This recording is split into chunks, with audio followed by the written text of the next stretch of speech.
Hi, folks. I'm Gary. That's Beth over there on the left. And Leslie Rinchen-Wongmo, our guest tonight on the right. Oh, this is going to be fun. We have like 28 photos to look at, live demonstrations, mind-blowing textile art, all of it. It's going to be great fun. Yes.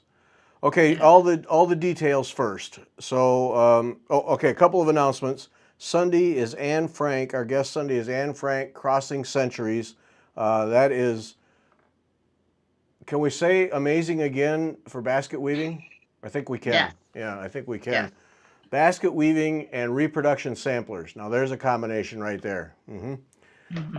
So, Anne Frank on Sunday. Then next Wednesday, we resume our Gallery 76 tours with Catherine, the new curator there at the gallery, Catherine, and they're in the middle of their Festival of Goldwork exhibition.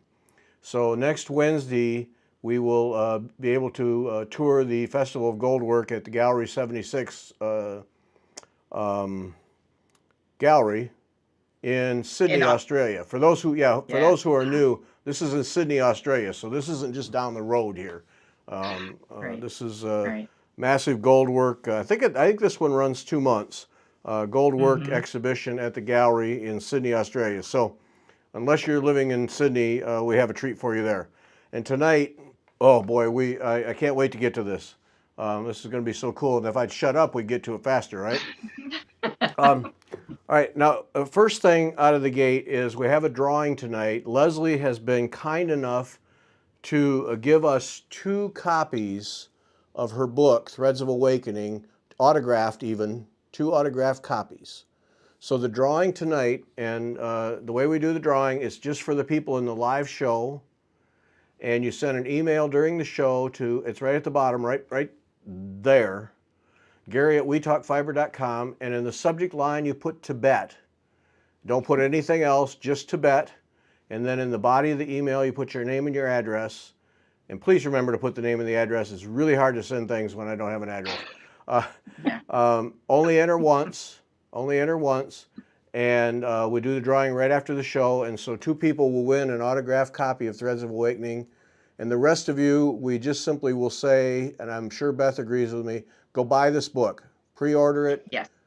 Comes out August 23, and those who win, you will not get yours before August 23 either. So don't get all mad at me if they don't show up tomorrow. Um, but buy this book because this book is fun reading. You'll learn so much. You'll be enlightened. All kinds of things will happen to you. It's really, really good. So Hmm. thank you, Leslie, for making those books available for the drawing. Now, there's a whole bunch of stuff on the screen, and most of it's going to go away when we start showing Okay. pictures and things because just in the way. But so get your email in now so you don't forget. Send the email now, and then you won't have to worry about it because I got to take this stuff off so we can see the artwork. So uh, that's that. Do it right away so you don't forget. And I'll remind you at the end, and we'll put it back up at the end. But um, yeah. Okay, now I think what we best should start with is before we get into the pictures, and then Leslie's going to give us some demonstration of some of the techniques and show us up close how this stuff is done, which is amazing in its own right. So, Leslie, I think maybe best go listen to the podcast Sunday for all the details, read the book for all the details. But, Leslie, give us an idea of what a Thangka is and what it means, just kind of a Reader's Digest version of that. Well, first of all, thank you for having me on this live thing. In addition to the podcast, it's just wonderful, and it's so much fun to talk to both of you. So I appreciate that, Oh, and well, thanks thanks for for doing it. everybody who's out there. A tanka it's a form of Tibetan art. They're figurative, religious scroll images. So as opposed to a wall painting or a sculpture, they're figurative, usually paintings that roll up. So they're usually paintings framed in fabric and roll up. But the kind of tanka that I learned to make is not a painting. It's actually the picture itself is made from pieces of silk stitched together in the ways that we will talk about throughout this hour. And they represent the embodiments of our finest qualities. So our highest compassion and wisdom, and they're tools for practice in the Buddhist tradition. Okay. All right. Well, let's just get right in because we just got so many things going on here. Let's just get right in to this. I'm going to take some of this stuff down now, and I'll bring it back later. But we just need room on the screen. So, all right. So here's oops. Here's Thangka number 1 here. So And it literally is sort of number 1. It was the first commissioned work that I did. And it's the most elaborate work that I've ever done on my own. This is the Buddha, and surrounded by a bunch of symbols that, oh, that's okay. Yeah, surrounded by a bunch of animals and creatures that represent different qualities of practice. Now there's, in these things, these aren't just a picture of a Buddha sitting in the middle of a bunch of cloth. There's symbolism all over the place, right? All over the place. And I am limited in my ability to tell you every single detail, what it means. But oh, that's great. If you go in, you can see all of these different things. So, I mean, these are symbols that represent the 6 perfections. So in Buddhist practice, the idea is to cultivate generosity, patience, ethical discipline, enthusiastic effort, concentration, and wisdom. And so these figures from different stories that I can't tell you the details of represent those practices. That was something I took out of the book, Leslie, is just a side thing to the textile art, is the whole Buddhism thing. You could study it intensely, at least it strikes me, for years and still not fully master and grasp it. Right. They say that there's 84,000 teachings, so that's a lot. And the idea is that that different people have different dispositions and are going to learn in different ways. I mean, we know that in any kind of educational setting, that people learn differently. People come from different starting points in what they understand and what they need. And so the teachings are delivered in lots of different ways so that everybody can find their way of practice. And then now this is all assembled with little pieces. I can't zoom in anymore. You'll get it though on other, just as we move on. This is probably the hardest one to zoom in much because there's so much detail, but I think you'll see it better on the other ones. Okay. All right. So that's the first one you were commissioned to do. Wow. Yeah. Way to start easy.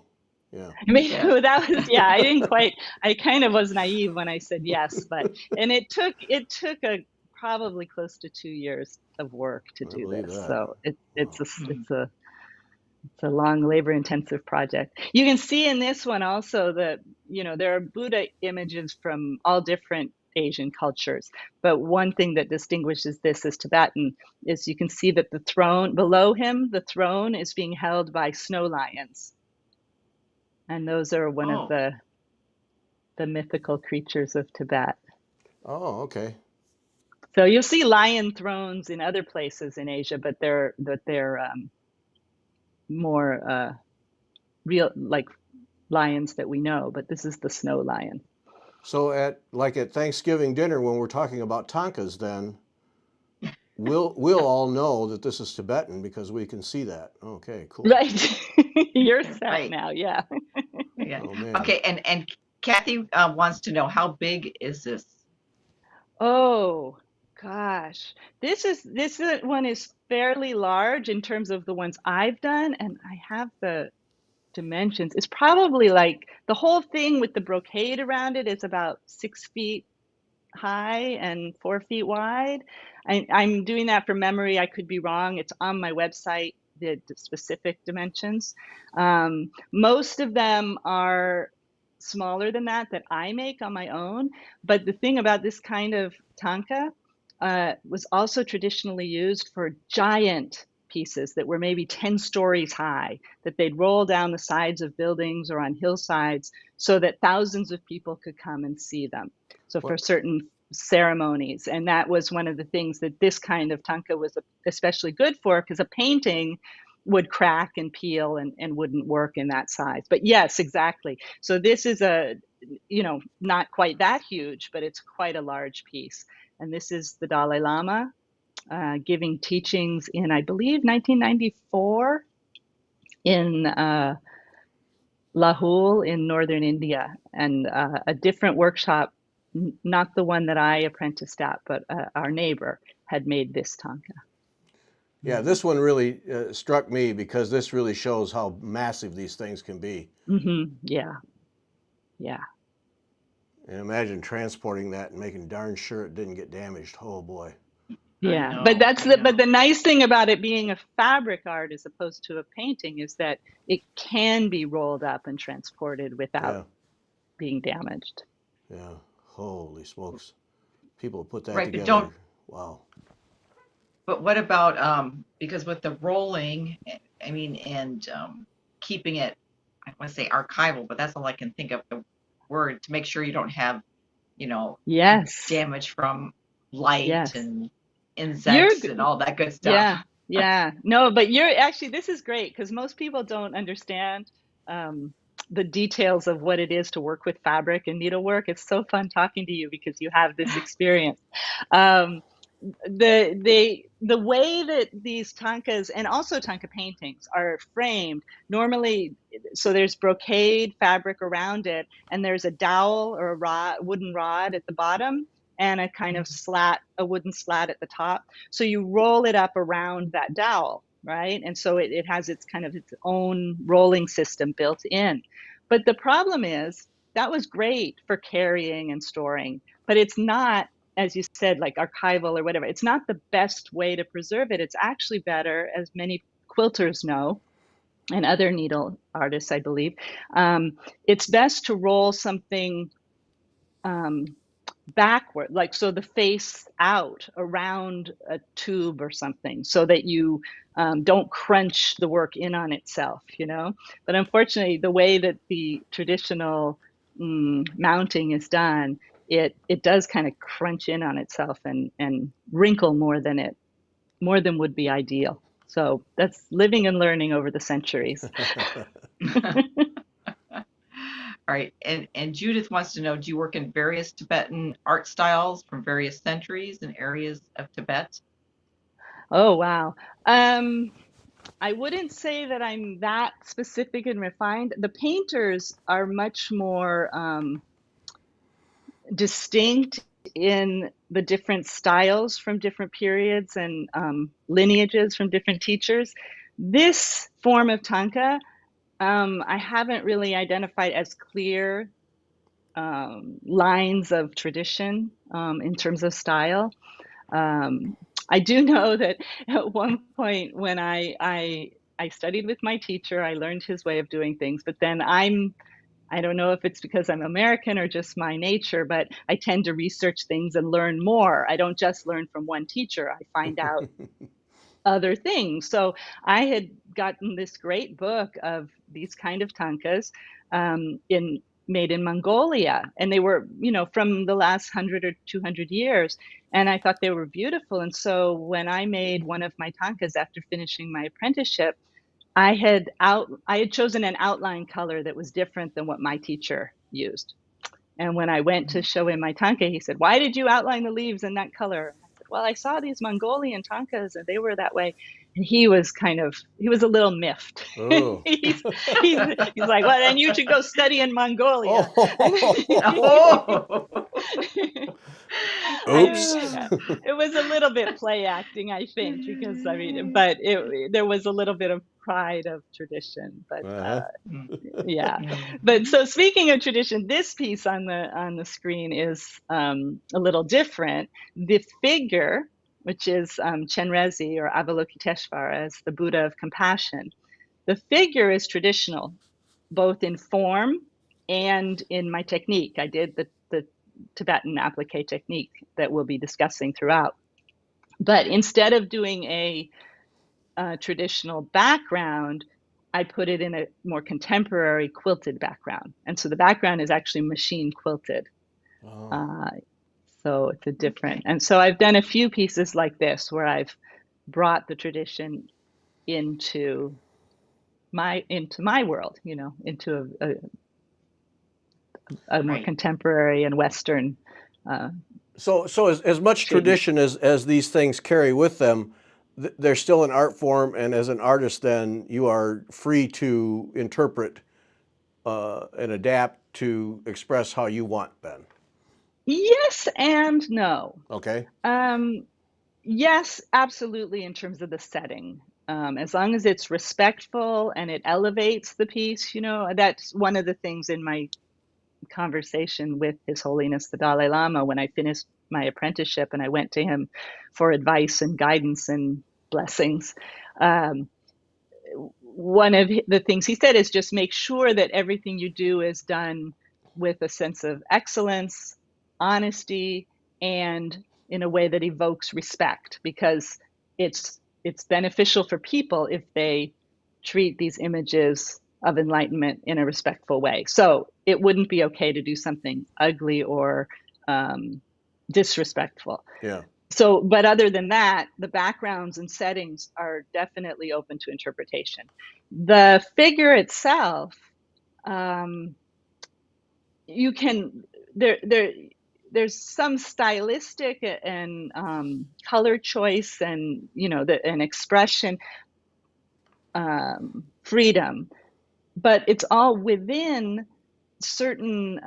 These are images that are used for meditation, that are based on Buddhist scriptures, and so you can't change, the position of the hands, because the hands are in mudras that are teachings that oh, have okay, meaning, or the color of that particular deity. This one, Chenrezi, is white. Manjushri, which we'll see in a while, is golden. Green Tara is green. So you can't you need to keep in that, and you need to keep in sort of the general proportions of the figure that are considered aids to the practice and the meditations. okay. All right. And so do thangkas have to be made from silk? And have you worked with other fabrics? They don't have to be made from silk. They're traditionally made from silk because silk is considered the finest, most precious fabric. And so you're treating these as fine, it's sacred. So you want to give it your best, and silk is Mhm. considered the best. But if what you have is cotton, or if um, for whatever reason, if what you consider your best offering is something else, then you can make it with something else. And I have used a mix of materials. And I've also used what I thought was silk, what the fabric store told me was silk, only to find out later that it wasn't. Oh, uh, Oh, yes. But my intention was to be using the finest fabric. So my intention was good, and intention is what matters the most. So now, Right. do you go ahead, Beth? Well, Judith is asking, do you follow the traditional dimensions to create these applique thangkas? yes, Judith. That's Judith. So is Judith Yes. familiar with Tibetan art to some extent, I guess? Yeah. Yes, there are proportional guidelines that are used for Thangka paintings and for the drawings, and there's a long process of learning to draw within those proportional grids. You kind of create a map, and then you draw within that. And yes, all those dimensions and proportions are the same for this as for painting. Okay. Do you now that you've done this back here in the States for a while, do you now have silk suppliers that you zoned in on, or are you still kind of Yeah, not really. okay? So I have a supplier in India, um, who my teacher. There's a couple of families in Varanasi, India, who've been working with the Tibetans for generations. Mm-hmm. Varanasi is famous as a silk weaving center, for saris, also in India. Mm. Um, but there have been a few families for generations that have specialized in these heavier fabrics for the Tibetan artwork. And so I source most of my fabric from them. I have fabric that I bought 20 years ago, and because we often use only small pieces of it, I still have that fabric. The fabric that I use for the sky and the ground runs out, but the other pieces last because I only use small bits of them. Okay. But buying silk in the West, it's a lot harder to get because it's like a bridal satin, the real heavy satin. And first of all, most of it here in the States is white or pink or, is wedding colors. So it's hard to get all the colors. I have tried dyeing, and that's a whole other thing with mixed results. Um, and it's also very, very costly. So that's an issue here. Yeah. But Yeah. I have experimented and I have bought especially some white silks, satins here. Yeah. Yeah.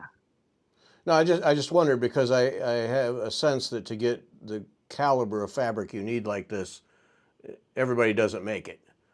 No, And everybody yeah. doesn't make it. And there's some very beautiful here in the States, but also in Italy and in other parts of Europe. There's some, very, very high quality silk satin. It's just hard to get it in all the colors that we need it. Okay. Yeah. And the Okay. All right. brocades, maybe not so much. Okay. This So picture is just Judith, interesting because you can see the line, you can see how the line drawing, the drawing is used as a template for making all the separate little colored pieces. So I transfer bits of the drawing to all different fabrics to make each different colored section, and then use the drawing again as a map to put all the pieces together in the right positions.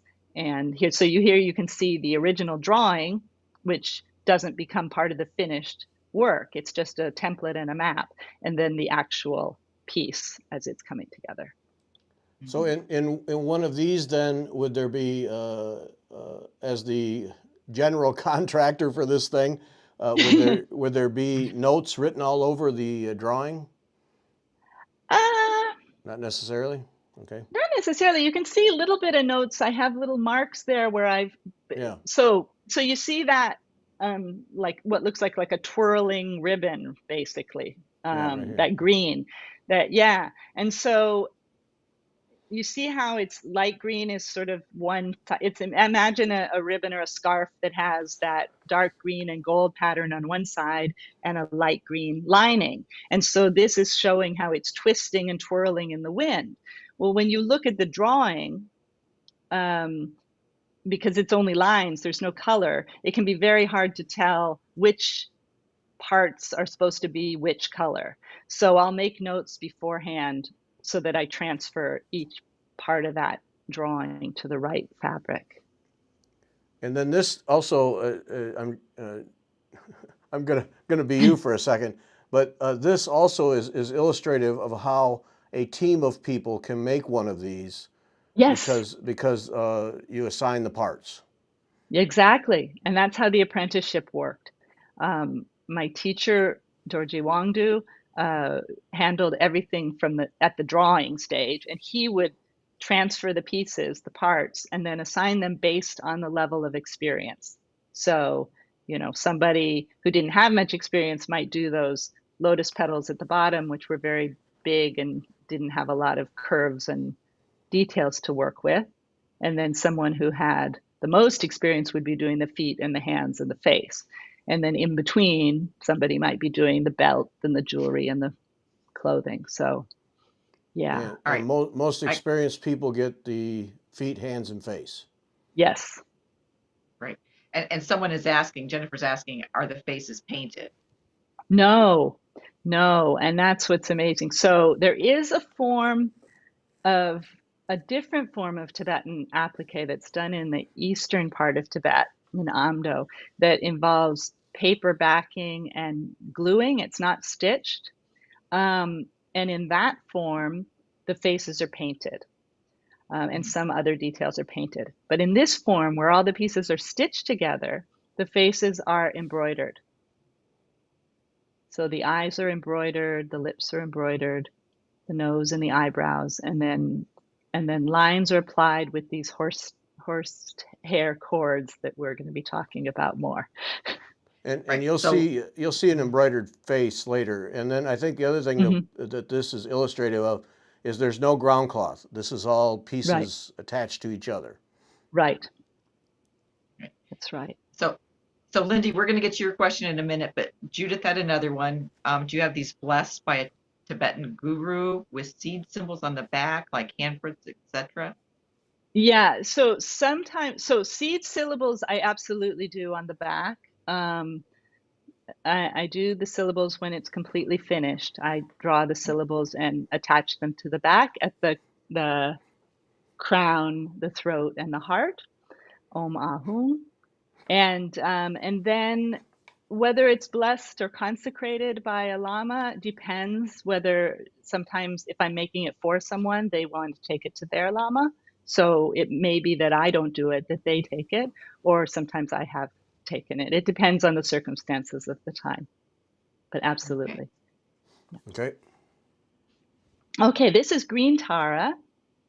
And this piece was made for a documentary film that I worked with. The filmmaker Isadora Leidenfrost made a film called Creating Buddhas, The Making and Meaning of Fabric Thangkas. And she followed me through the whole process of creating this thangka. Mm. So that was great. She came 3 times over the course of maybe 8 months. And so I would work on parts. She would film, and then I would kind of catch up to the next stage in between, in the months in between. Then she'd come again and film. So that's Creating Buddhas, wonderful, wonderful documentary about the tradition and showing the process of making this piece. Is that documentary generally available? It might be hard. I have a few copies left, so people can order it from me if they want on my Okay. website. I think also if you go to creatingbuddhas.com, you may be able to order some from the filmmaker. Okay. There aren't very many copies left because it was a while ago. So, Ah. yeah. So in this one, then the green skin is absolute requirement. And Yes, absolutely. That's the green Tara. And she's, well, all the Taras, these are female Buddhas, are sometimes known as the mother of all Buddhas because they represent the pure heart of wisdom that's required for enlightenment. Enlightenment can't happen without the wisdom. And she's also considered a protector, so from things you're afraid of, whether that's real, like real world dangers, lions and tigers and bears, oh my, or Uh-huh. our inner demons, things that we're afraid of in our own selves, and Mhm. our lack of confidence. So she's considered a protector, and people literally, I mean, if you're walking through the forest and you're scared, you can call on her help. So that's one of the ways that she's a very important deity in the Tibetan culture. A Mhm. lot of people call on her for help. Here's And there she another. is again, and you can see, so that's that same Thangka in progress, and you can see the drawing behind it. Yeah, And these again, really, that's how you can see the no ground. right. Yeah, these are really illustrative of what the pieces are. Yeah. Yeah. Wow. Actual gold cloth in. Yes, the gold cloth actually has gold in it. Yeah, it's silk and rayon, and the gold threads they have a silk core, and they have gold. It's like gold leaf or something wrapped around it. Mm. So and then they weave this brocade, this fabric with it. They weave the fabric with it. Mhm. Yeah, Beautiful. yeah. Mm. Okay, got to keep moving. I'll Yeah, I know. lock on the. Gary, you're funny, Gary, because you were like, we're gonna have to move fast through these tankas, and then you're Yeah, dwelling, lingering with them. So. Yeah, that was as instructive to me, probably more than you. Yeah, I have to remind myself. Okay, this one. This is Manjushri. So this is the Buddha of wisdom. This is the embodiment of wisdom. And again, like all these things, there's a spiritual and a mundane interpretation. So yes, the highest wisdom to realize the true nature of reality and become enlightened, but also school children, college students before an exam will recite Manjushri's mantra. Um, to have some help in the wisdom and intelligence area. Now, So, the sword with flames stands out for me. Special meaning yes, for that? yes, that's the sword that cuts through ignorance, cuts through Oh, ignorance. Yeah, yeah. And then in his other hand, he has a lotus flower with a book on it. So then the book is the scriptures and the wisdom and the teachings. Then there's a flaming jewel as well on top of it. So there's all kinds of things oh, I there. see But the yeah, that's flame. Yeah, right here. yeah, Yeah, yeah, the sword yeah. that cuts through ignorance. Yep. I think I'm going to become a Buddhist. All right. But as I said, what His Holiness the Dalai Lama always says, he's always discourages people to become a Buddhist. He says, no, just become a better you. Like if you, whatever your practice is, whatever your spiritual tradition is, use what you're learning here.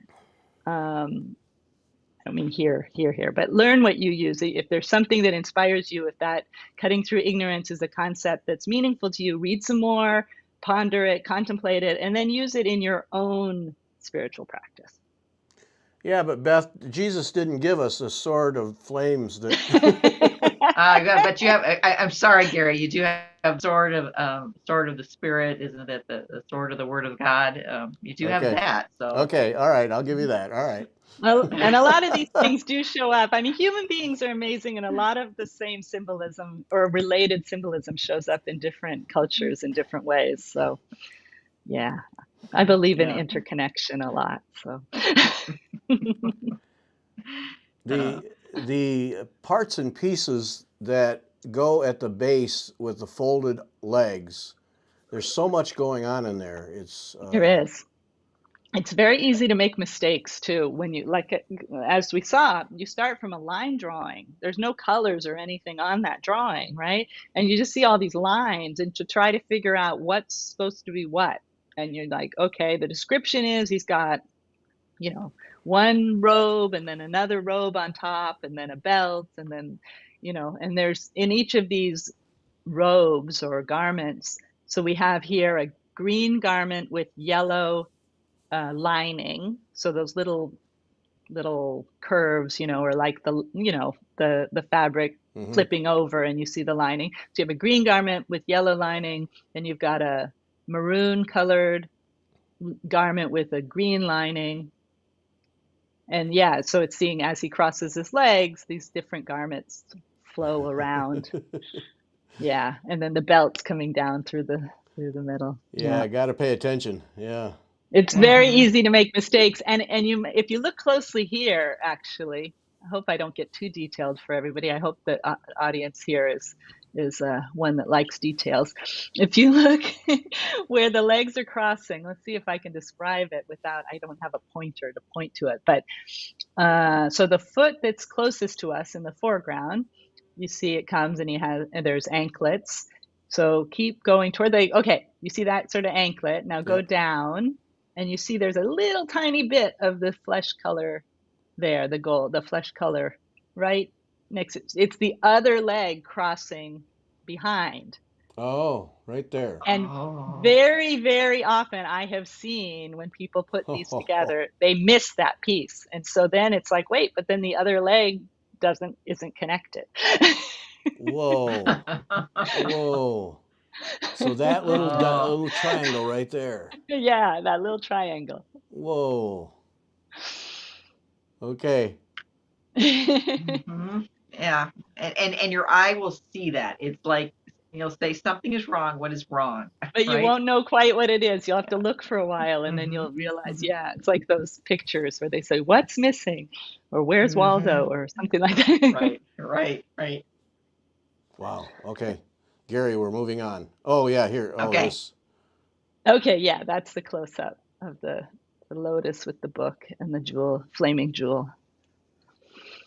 Hmm.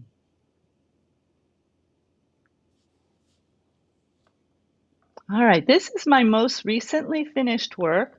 Oh, I was going to bring, well, this is my most recently finished work. It's called All in This Together, and it was just in the Sacred Threads quilt exhibition that just closed on Sunday. And I just yesterday received my catalog from the exhibition. The catalog is just beautiful. Um, and this piece is going to be in the traveling exhibit for the next 2 years of the Mm. Sacred Threads quilt exhibition. So if you go to sacredthreadsquilts.com, I don't know, Google Mm-hmm. it, but Mm-hmm. you can find the schedule for the travel show and see if it's coming to your area. But this piece, so again, the Buddha is done in the traditional way, and this is the medicine Buddha, the healing Buddha. And I started this Buddha when my mother was undergoing cancer treatment. And fortunately, she got well. And at a certain point, I put this aside because I didn't want to continue with the background that I had originally drawn for it. It didn't feel right anymore to me. So I left it aside for a long time. And then we had a pandemic. And when, when the, when the pandemic started, um, like many people, all alone at home, we took up some creative projects with more attention. So I brought this Buddha back out, and it certainly was a time for healing and medicine. And so I created a whole different background than I had originally planned. And in the borders, I don't know if you can zoom in close enough on the borders, Oops. but Yes. oh, yeah, Yes, I there. can. So I reached out to my list of friends, acquaintances, and mailing list, and I asked people how to say, "We're all in this together," in their language. Oh, And I got 28 different languages, wow. and I printed them on strips of cloth and then sewed them together with other fabrics and quilted it. And so this is the We're All in This Together medicine Buddha. Wow. Very That's nice. that's cool. Yeah, it was really I'm even talking about it now, it's really warming my heart and it's Yeah. making me feel emotional because I feel like I was all by myself in my home, but I was working with all these different people who had contributed uh, their voice. Wow. Oh, and Julie wants to know, is that a globe in the foreground of the clouds? Yes, so that was also that I was offering the earth to the medicine Buddha for healing. Mm-hmm. The whole world needed healing. Still does. Mm-hmm. Mm-hmm. Mm. Yeah. And there's other things I put in there, the boats, because um, well, there were a couple of reasons, but one is when I asked how to say we're all in this together in different languages, several languages came up with a phrase that's like, we're all in the same boat. Mm. And Oh, yeah. so, and there are various stories and metaphors in Buddhist teachings about the ocean of samsara, so that we're crossing the ocean of our ordinary life to get to the other side, to freedom, to enlightenment, to understanding. And so that's why the boat imagery and the water, the watery kind of fabrics came in. Yeah. And then you've got some sayings there, some quotes There's down a here. yeah, there's a prayer or a poem, and I don't. Let's see if I can read it. Oh, Let's see. May I be doctor, nurse, and medicine for all who are ailing in this world. yes, May the pain yes, of every living creature be completely cleared away. yes. May I Yes. guard for those without protection, a guide for those who journey, and a boat, a bridge, or passage for those desiring the further shore. And then may the frightened cease to be afraid, and all those bound be freed. May the powerless find power, and all beings strive to benefit one another. Yeah. Wow. Yeah. So this is illustrated then of how you can take this traditional Buddha and follow all the rules, if you will, to put it crudely, Right. but then have it express meaning through the border. Yeah. Yeah. Yeah. And I feel like this meaning that it's expressing, everything that's expressed in here is nothing is contradictory to the tradition. You Yeah. know, it's all an outgrowth, and it's a personal expression that's completely in alignment. Mm-hmm. Okay, Yeah. got to ask, what are the two little? Moon and the sun. Every tanka, you put the sun and the moon up there. Oh, Yeah. I'll be darned. All right, now we have to go back and look it through. I know. Okay, I'm doing it, Beth. I'm doing it. Oh no! I gotta Let's see. know. Wait, that one doesn't have it. Maybe. Wait. Does that one not have it? Well, almost every tanka you put the sun and the moon. I gotta know. Gotta know. I'm with you, Beth. Come on. Unless they're not showing there. I don't know. Maybe they're out of the picture. Okay, keep going back. Or don't if it's too much. No, we gotta know. Oh, is They're that not them up showing. there? They're there. Yeah, they're there on that one. So they're a Okay. little bit out of the frame of the picture. I think that's what's happening. They're there Oh, here clear, they are. clear Yeah, as day on that one. Yeah, Yeah. that's easy. So sometimes they're really super clear, and other times they're more hidden. So Okay. I'm not sure why I don't see them there. But go on my website, threadsofawakening.com. There you can zoom in super clear, and you'll find them on at least almost everyone. Okay. Now here's the back. Here's the back of this one. This is the back. And so here's one of the ways you can see that it's not applique strictly, because there is no ground. All the pieces are separate, are overlapping one another.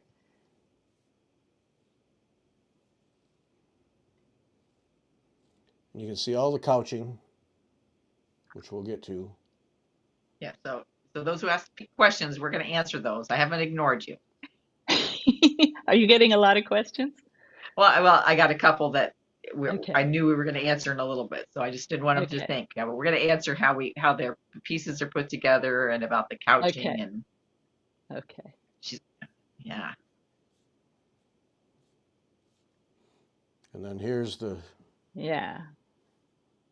And you can see on that drawing, you see how I have little squares of fabric stuck Yes. to the drawing?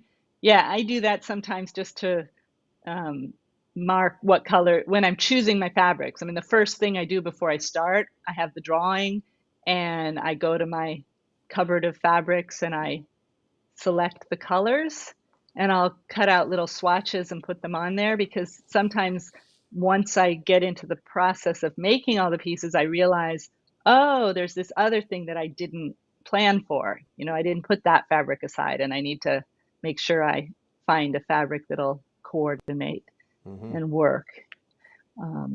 It's different than painting. You know, painting, you can mix colors. Yeah. Right. With this, you have to have fabrics in the colors. So that's a process to choose. Yeah, to choose compatible fabrics, and not, you know, and have enough distinction between all the different areas. Yeah. Oh. Oh, there's the close-up. Anyway, there you can see it again. Forgot. You can this was see the there. different languages are in different scripts. I have all kinds of. Yeah, that is so neat. Yep. Yeah. Very cool. Okay. Yeah. All right. Oh, Sun and this moon. one Sun is. and moon right there. Got him. Okay. Yeah, Sun and Moon. Yeah, you're on it now. Okay. This is white Tara. So it's another form of Tara. And she specializes in longevity. And this is a piece I made for my parents. They have this piece. And I'm going to be taking this piece with me on my book tour. So anybody who meets me on my book tour will get to see this one live and in person.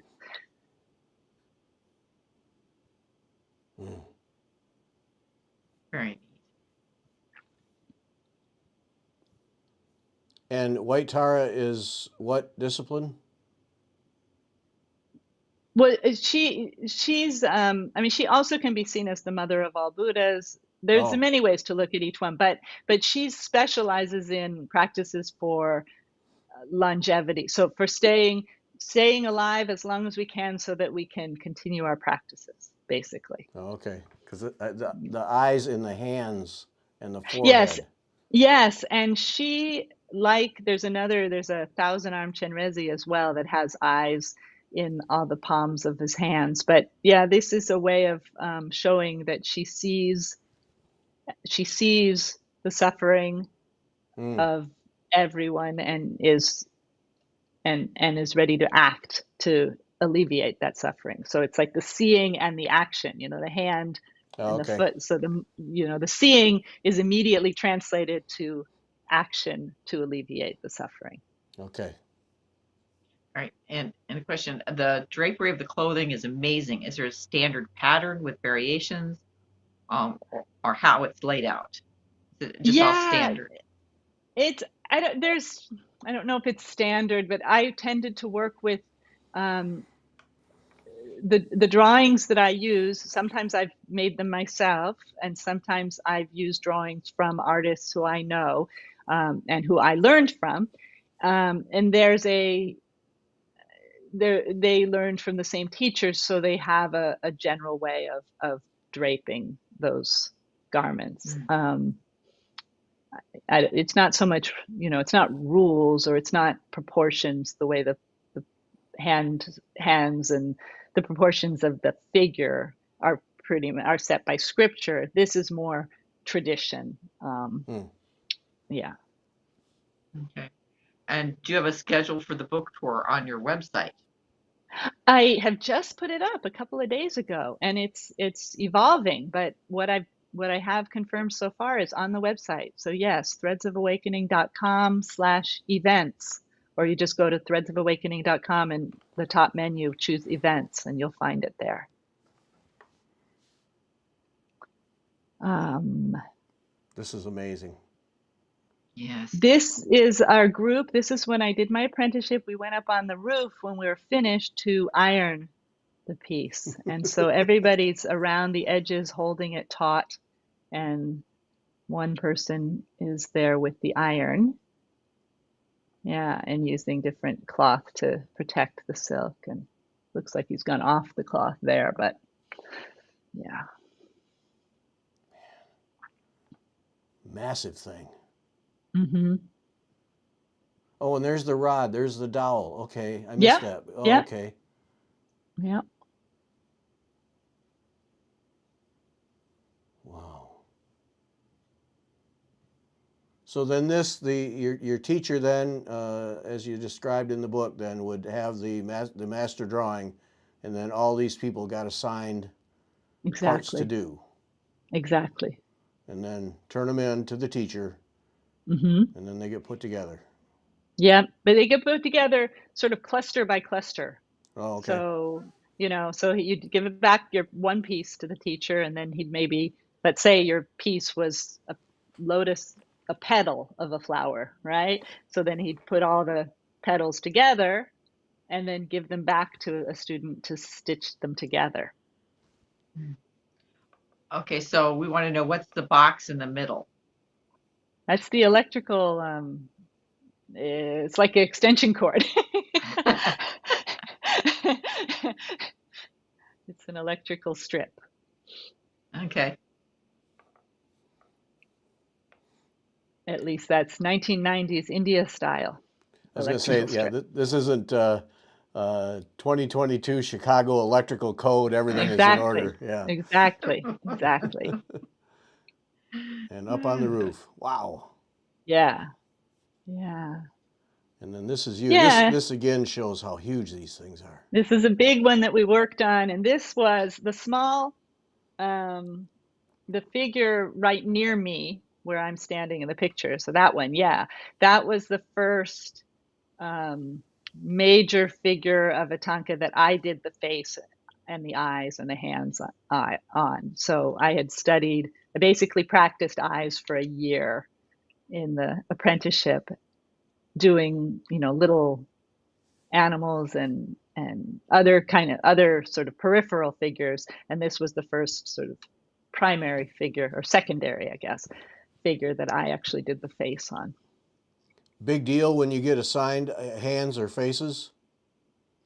Yeah, it was a big deal to be sort of, I mean, it was just, it's an acknowledgement that you've Yeah, reached a certain level. I mean, there's nothing formal about it, right. but it's certainly an acknowledgement Yeah. that, yeah. Wow. So much detail. Holy smokes. Yeah. Mm-hmm. Yeah. Hmm.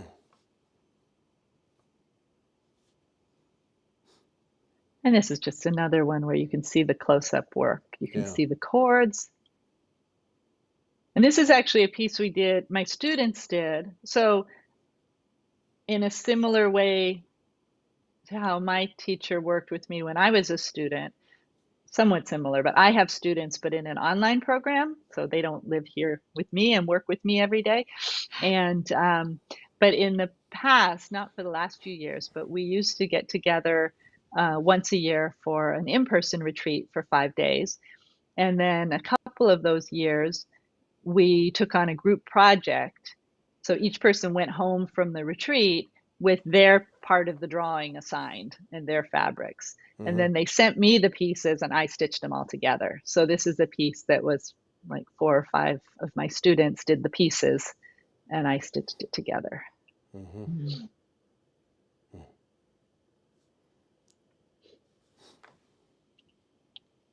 And this is Saraswati. She's the goddess of art and poetry and music and learning. And this was commissioned by a friend of mine, a dear friend who is a wonderful artist and musician. So she has it in her home. Mm.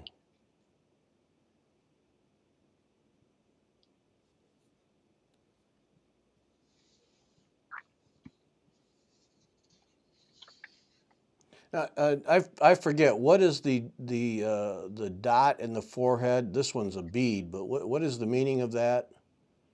Yeah, I think it's indicative of the kind of the third eye, the eye of wisdom. Okay. There's and the Buddha, the historical Buddha, was said to have actually in some scripture, I think it's actually a little curl of hair. It's one of the marks of enlightenment.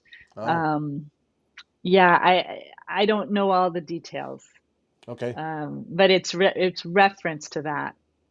Yeah. Like originally, it should have been some paintings you'll see it's like a little spiral. Mm. There's always just something that's marking that spot. Okay.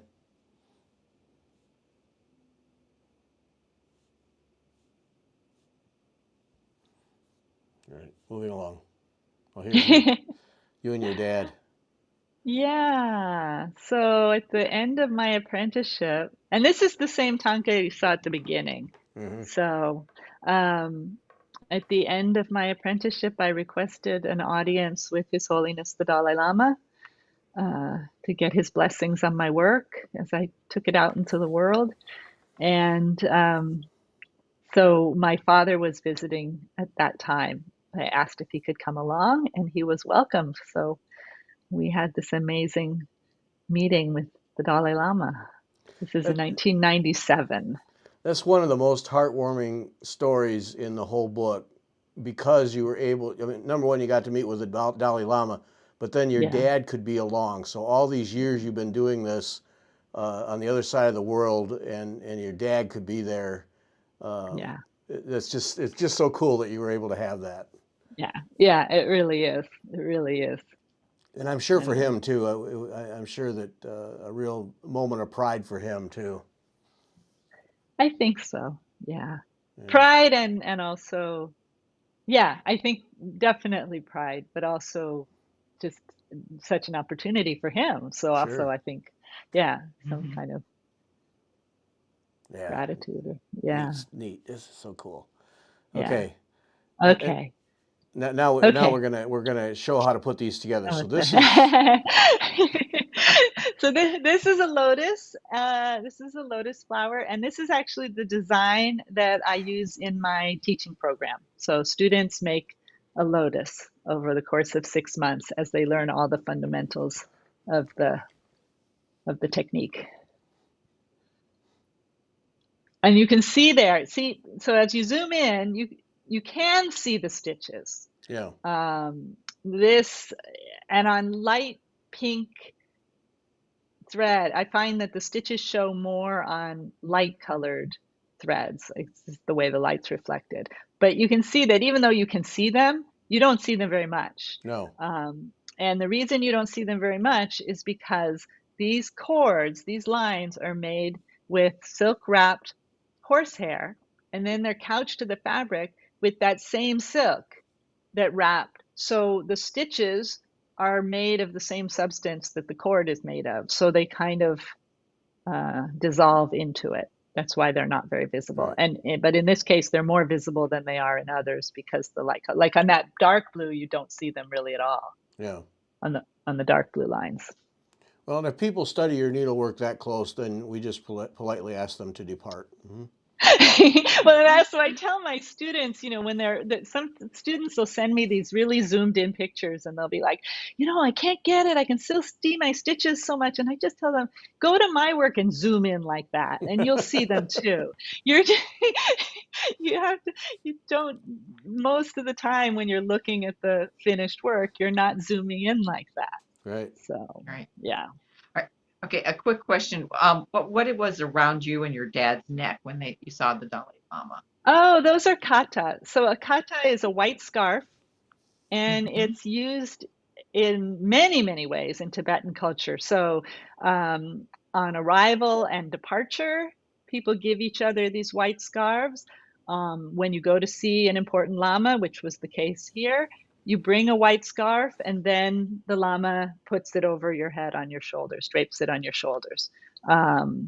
So they're used in ordinary life, between ordinary people when they're arriving, departing, having a birthday or getting married, whatever, like some special occasion. But then they're also always used when you go to see an important teacher or a respected person. You would hand them a white scarf and then they put it on your shoulders. Mm. All right. Okay, so we got another question. Do you plan on trying to make one of the huge applique thangkas one sees in Bhutan and like ones in Tibet, like over 36 feet, one No, story? I do. We're planning on making. No. No. So those are made by teams of people. So when I was in my apprenticeship, like the one you saw that I was standing near, which is not quite that big, but is quite large, it was made by, 12 of us. So, Mhm. and the bigger it is, the more people or the more time it's going to take. So that's not something Right. anyone would do on their own. And I don't imagine that that's going to happen Yeah. Okay. in this lifetime. Yeah. Okay, let's take a break from the pictures and let All you right. show us. All right. Show us. Yes. All right. Hello. I'm on screen again. So now you want my Yes. camera Right. to show my hands, right? Right. Mm-hmm.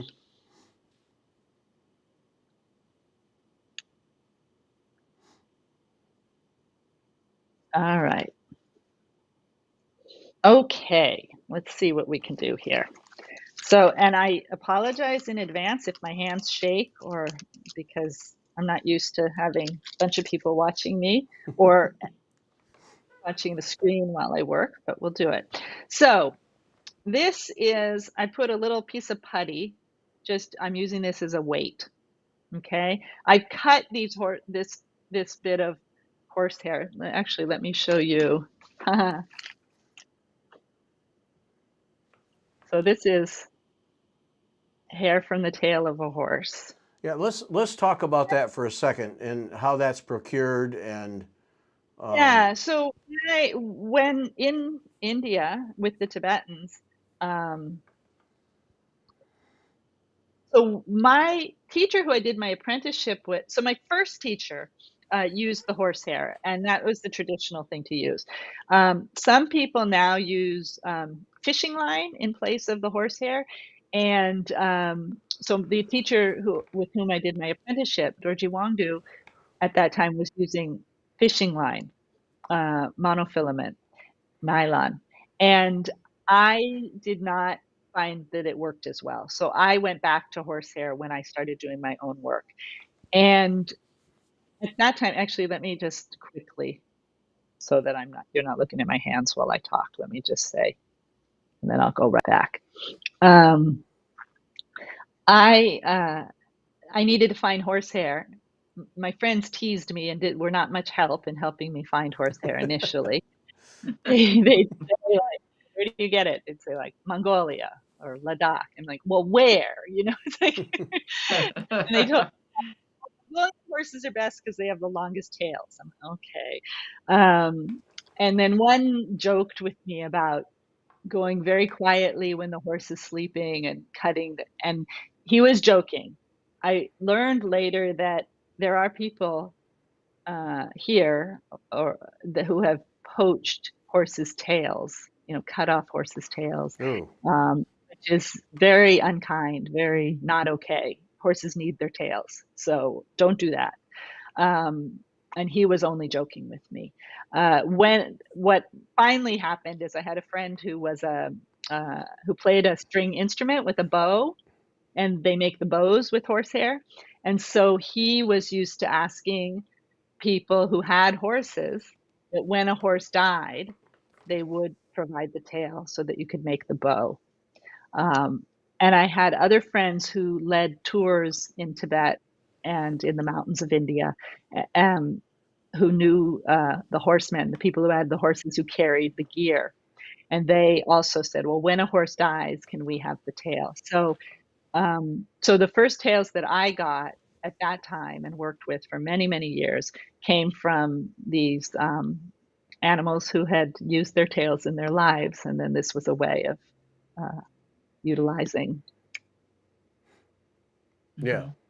And Yeah. we're absolutely not in That's the just business of killing horses to get the tails. sustainable. We Absolutely don't do not. any of that. No. Yeah. So now where I buy the tails, there are places that you can order them. There are companies that have it because it's used in various arts. And from my understanding and the research I've done, they collect the hair from grooming and brushing the tails. So that's where the hair comes from. So I take 3 strands of horsehair, usually 3. For the finest lines, you might use 1, but usually 3. So just for this demonstration, I cut it out in advance and I cut a shorter length because I didn't want it to get tangled. But you can see there's 3 strands here, okay? Then I take thread. This is my silk thread. This is 2-ply thread. So I'm going to separate the strands. So I'm going to twirl the end. Now let's hope this works, and pull out one strand like you're pulling a strand of embroidery floss out. And so that usually works. You see it just kind of one strand pulls out and the other one bunches up. And sometimes you get all kinds of knots and nubs, but that one worked really well. Good. Okay, then I put the strands back together. And why did I do that? Why did I separate them? Because if they're twisted, they'll make like ridges, and in this way they'll lay smooth. They're not twisted anymore. And the other thing is that the silk fibers seem to cling to the scales and crevices of the hair, and this frees them up. Okay, so Now, Leslie, we probably should explain. This is the cording. This is for the cording that goes around each of the shapes. That's right. Yeah, we should make That's that. right. That's what we're making here. This is for the cording. We're making the cording. So I'm holding in my right hand, I've got the ends of the thread and the ends of the hair, and I'm going to start turning it. Now, what I usually do just to the beginning to lock it, this is going to be kind of lock it. Okay, then I'm going to turn. Now, once I get a little bit done, okay, now with my left hand, I am just pushing my thumbnail into the pad of my finger. So if I take it away, you can see there's a dent in my finger. So I'm pushing that. That's putting tension on the thread. Okay? That's putting tension. So see, it's not unwinding or anything because it's got tension on it. And then I'm just turning. All I'm doing is turning. And as I turn, I'm not pulling, but as I turn, the thread is wrapping around, and we don't want the thread to pile up, but we also don't want it to go at too much of a diagonal so that it's like candy cane stripes, right? We want it just to be one ring after another, so it's smooth. And that takes some practice. Yeah, I bet. Understatement. It does take practice, but it is doable. It's a little bit my hair. When I would normally be doing it, I wouldn't be on a desk because I would want the other end to dangle free. Oh, okay. Okay. So it's All getting right. it's getting a little fussy because it's Yeah. bouncing around on the desk. But Because I wondered about that, getting all twisted up like that. So it would just hang free right, in the air, so it's not an issue at all then. exactly. It hangs free and it has the weight on it. So Yeah. that because if it hangs free and it doesn't have any weight on it, it starts flying up and getting back tangled in your Yeah. yeah. But so this isn't perfect, but it's pretty good for demonstrating. And your thumbnail is doing all of the guiding and the work then. Yeah, it's just basically doing tension, right? So the hand is just doing the turning, and this hand is doing the guiding. My thumbnail is doing it, but also, oh, you're zoomed so far I can't hear. Oh, Also, sorry. Coming back out. these fingers, you see these fingers are also doing a little bit. So that's putting a little tension on the thread. Oh, okay. So there's Okay, so Lindy, when you were asking how the edges of the pieces are finished, she uses this cording as part of the finishing. yeah, That's so yeah. we'll probably go. I was looking back at the questions because Lindy asked that, and I wanted to make sure and then someone Okay, asked great. about the gold used, and so like there was gold around some of the bottom lotus flowers on one of the thangkas, but I don't think it was. I think it was this horsehair. The gold fabric. Well, there's No. there's a few different ways. So let me show you, like I'm going to show you, this is another piece. This gold is actually gold fabric. Okay. You know, these are outlined with horsehair and put around the leaves. Other times I might use a gold thread, so I don't know what that was in the one she's referring to. Okay. All right. I do have gold thread as well. So sometimes I couch gold thread down, but oh, not horsehair then. It is gold thread. It could be gold thread. right. Right. Okay. And so someone was asking, how does the silk wrap horsehair compared to like a European silk style silk gimp? Have you ever used silk gimp? I haven't. So so that's a good question. The issue is, and I have looked into it, but I haven't used it. Okay, wait, let me just first show you something and I'm going to get back to it. But see how now I went off the end. I just kept, if you want to zoom in on that, where is it? I'm going to get it. I don't want it in there. So that's the end. I just went off and kept twisting, and then I broke the thread, and it's not untwisting. And I think that's just the nature of the tension, so it's tight enough, and the fibers of the silk clinging to the crevices of the hair. So if I leave this for a while and play with it, it'll loosen up a little at the end, but it won't unravel. So normally what I would do now, I've only wrapped this once. I would put another coat on, and that would make it a little bit smoother. I put a second coat. Okay. Okay. So silk gimp. So one of the things that's so good about the horsehair is that it's not wobbly like a thread. Like when I do the gold thread, it's a lot wobblier. You know, it's harder to get a nice smooth line. Yeah. So has body to it. If I want to do a curve, look, I can do a curve. That's even before I stitch it on, even before it's fastened, it can move. If I want to do a point, I can do a sharp point and bend it. Yeah, So, that was the thing that amazed me about using monofilament line is right, I mean, you just can't do that with that stuff. right. It's a lot harder. It's a lot harder. It fights back. Yeah. Yeah. Mhm. So, yeah. So the other thing that's so good about this is because I'm wrapping it with my thread, then I'm going to use the same thread to stitch it, to couch it. And Hmm. so my couching stitches are just going to become like another part of the wrap. And so if you buy something and you don't have the same thread, you don't have that ability for the couching stitches to disappear. But all that said, you guys have a lot more experience with different kinds of needlework and materials than I do. And if somebody has a suggestion and wants to send me an email at info@threadsofawakening.com, I'm always open to learning.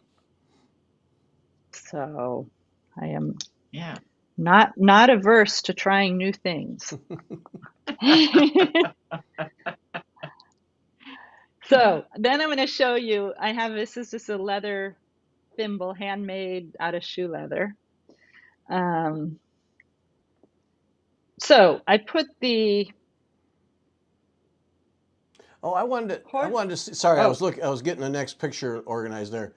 Go back to that thimble, will you? Because you talk about making the thimble, yeah, and here I zoomed in too far now. Darn it! Come on, there, get it together. there Who's it running the show? There we is. go. You're doing great, Gary. You're doing great. So I used to go down. I mean, now I actually found a shop here. It took a while, but you go to a place that has leather, but in Dharamsala it was the shoemaker, the cobbler, uh, and I'd get leftover scraps Oh, okay. Mm. and just cut it out and sew a line and to fit my finger. Because that thing has clearly been used a lot there. Yeah, I know. Yeah. It's got a little bit of, it's been poked through. But the good thing about the leather thimble is you have still dexterity. You can grab your needle, you can do things with it, Yeah. that you can't. With a hard thimble, you can push, but then you can't use that finger. Whereas Right. this way, I can push and use the finger, push and Okay. pull. So I put the cord through a large-eyed needle. This is a crewel or chenille needle, I don't know, but you need a needle with a large eye and a point, a sharp point. And then you put the thread, the sewing thread, through a very fine needle. So this is an applique sharp number 10. I hook the thread onto the one end of the horsehair cord by just kind of stitching through it a few times to make a bump at the end. And then I'm going to take the big needle and I'm going to come through fabric.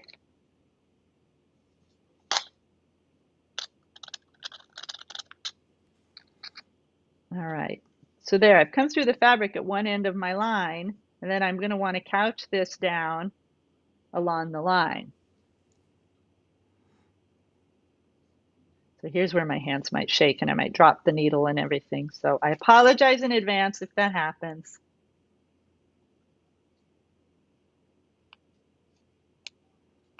Don't apologize. We couldn't get this far if we tried. So. No.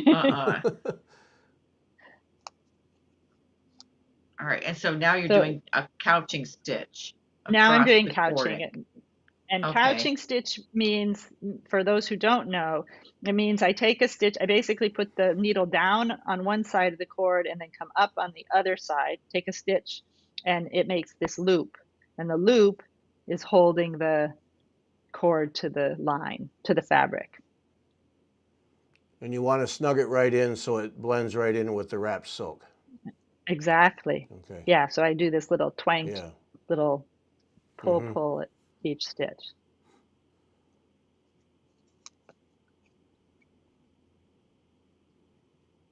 It really does make a little twang, but you can't hear that probably. Oh, see, now I got a little tangle there. Oh, good. She gets tangles too. Yes. Oh gosh, Yeah. all the time. All the Now, time. okay, so do you And put I beeswax on your couching? no, Not the one year. Okay, I just was curious. no, I don't. No. Oops. And I drop my needles sometimes. All kinds of things happen Oh, all the time. all the time. So what I'm going to do though in a second. All right, so you see how it's coming down, it's attaching, and then Mm. you can see on the other side Mm-hmm. stitches. Yes. So it looks like a running stitch on that side, but it's kind of making a loop each time it comes up on the front, and it's holding the fabric, holding the cord to the fabric.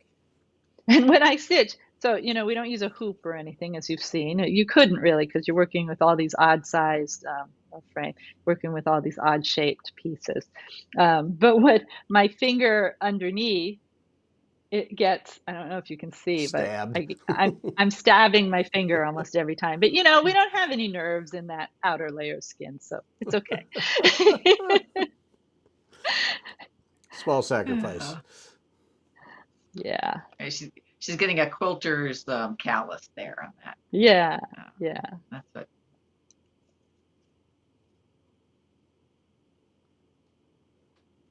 So, all right. Do we Okay, want to so move on to? we have our piece of cloth with the shape we're making marked on it, and now Exactly. we couch this cord all the way around that. Exactly. All right, then let's move on. I don't have to finish this, right? Right. Just let's go to show. So I'll put this one aside, but you see I would go to the end and then I would Right. cut out the pieces. Let's see if I have, let me see what I have to show you here. I'm gonna put,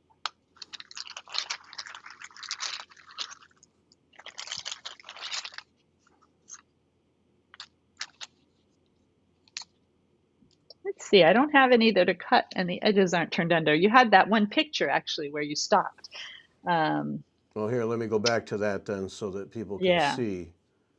yeah, because I don't Um, have that. Here.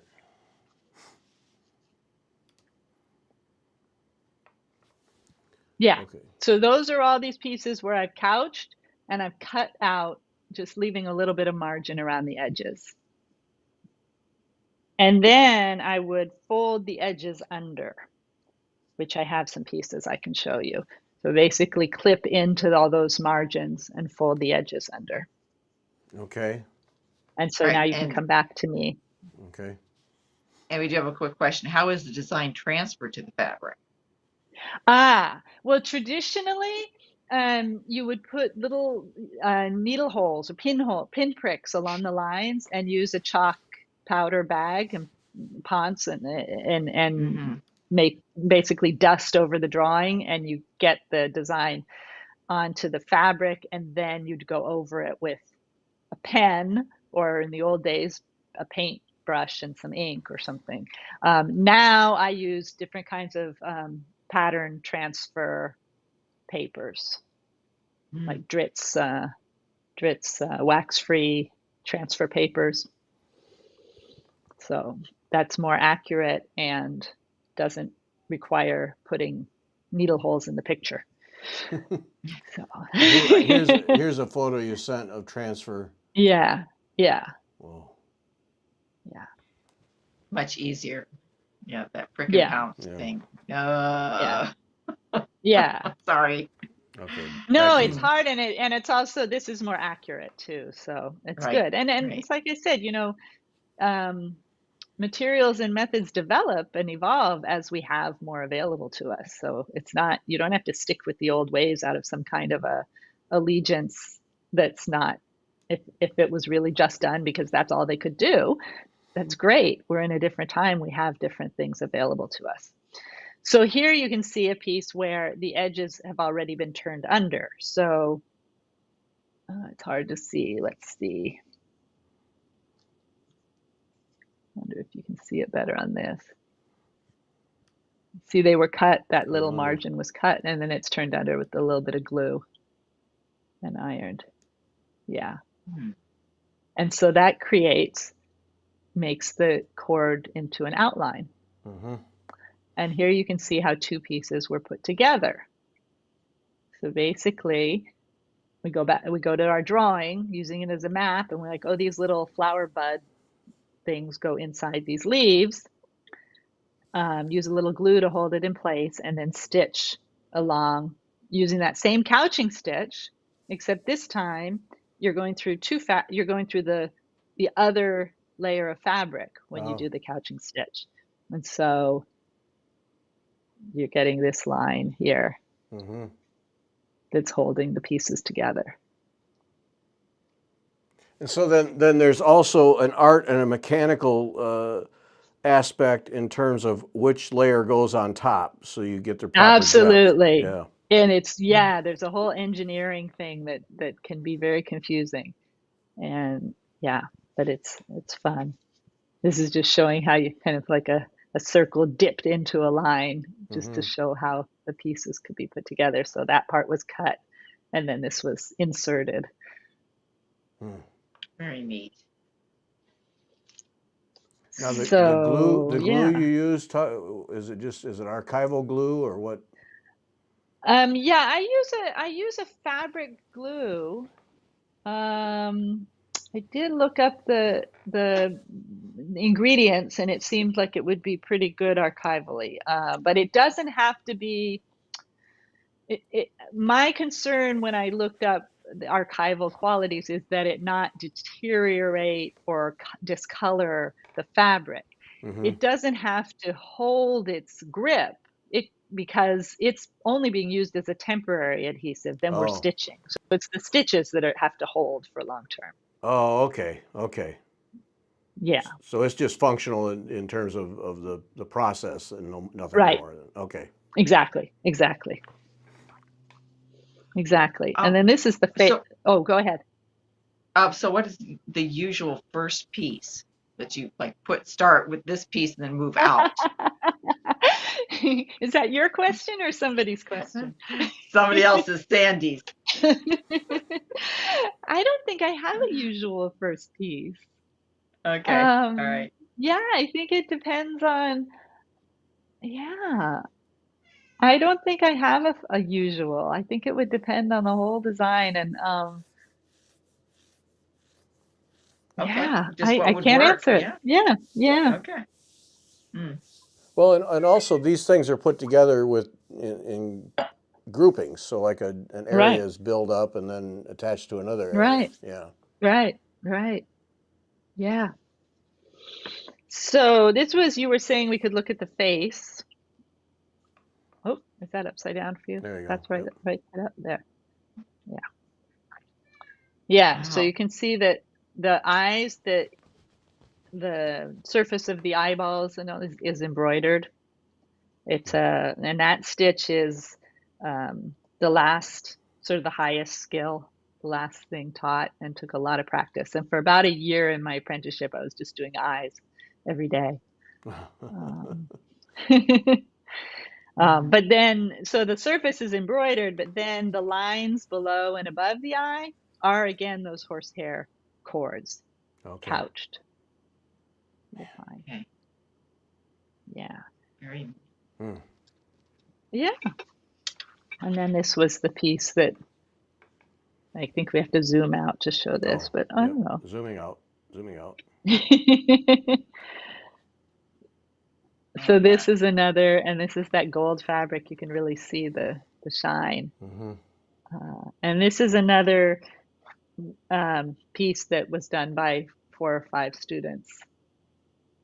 It's my most advanced students. And talk about the hand detail. I thought that was so fascinating. Yeah, this was, well, because I have a dear student who just is such a perfectionist and really likes to take on challenges.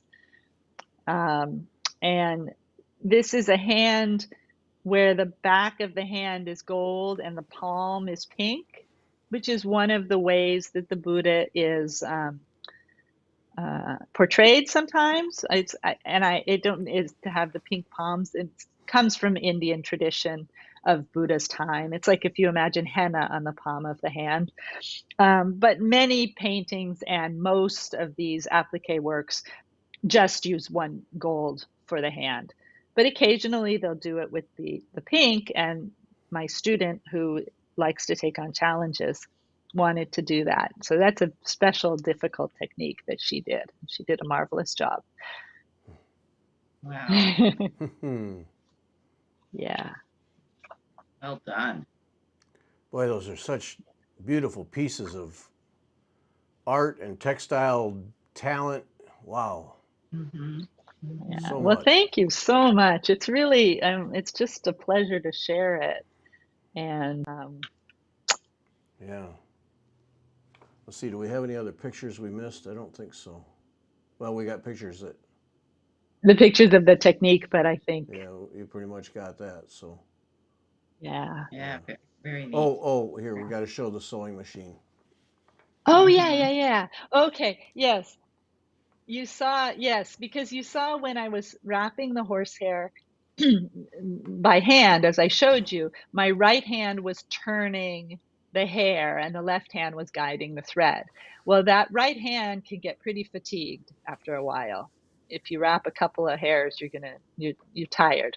So I use the treadle machine with a horizontal bobbin winder and basically wedge the end of the threads and the hairs under a bobbin, like between the bobbin and the spindle, and then use the bobbin winder to turn the hair. So the left hand still does the same work of guiding the thread, but the right hand doesn't have to get fatigued.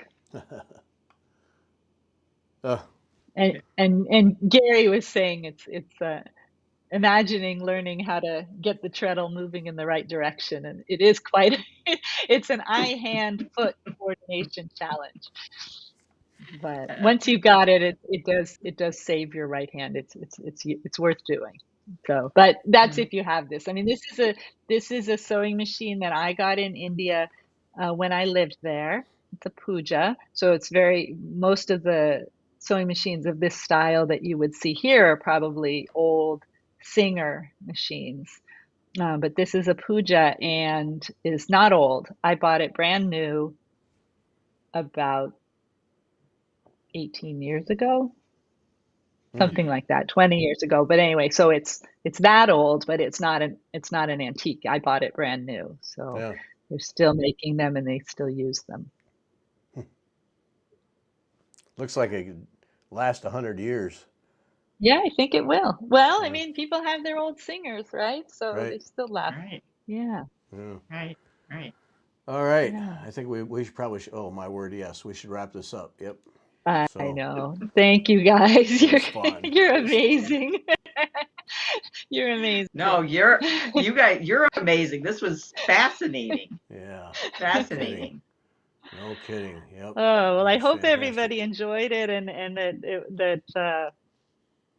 that you learned something, that it was enjoyable, and it wasn't at all boring. It looks like people hung out, so I guess it Yep. wasn't. And I really appreciate it. Thank you for letting me share. Yep. No, that was my- tremendous. All right. If you didn't do it, send your email, Gary@WeTalkFiber.com. In the subject line, just the word Tibet, name and address in the body to be in the drawing for one of the 2 copies, autographed copies of Leslie's book, Threads of Awakening. And you can pre-order this book wherever you buy books. So you can pre-order it. Absolutely. It's out August 23. But you can order now so that you know like Amazon, for instance, they'll make sure you have it August 23. So read this book. This is so cool. It really is. Yes. We Yes, it we is. barely touched on Yes. The stories are fantastic. I enjoyed hearing your story and going and reading it cover to cover. And Thank you. my sister doesn't watch this, so I can say this. She is getting a copy. So I hope she's not tricking you and actually watching it, because she knows by now. no, I don't think so. I don't think my sister's Okay. watching. But Okay. All right. All right. All right. Okay, we're out. Thanks everybody. Next week, Thank you so much. tour of gold work in Sydney, Australia. Leslie, wow, bravo. Thank you so much. That was Yeah. just fantastic. All right, Yeah, everybody. excellent. See you next week. Thanks. Bye. Bye.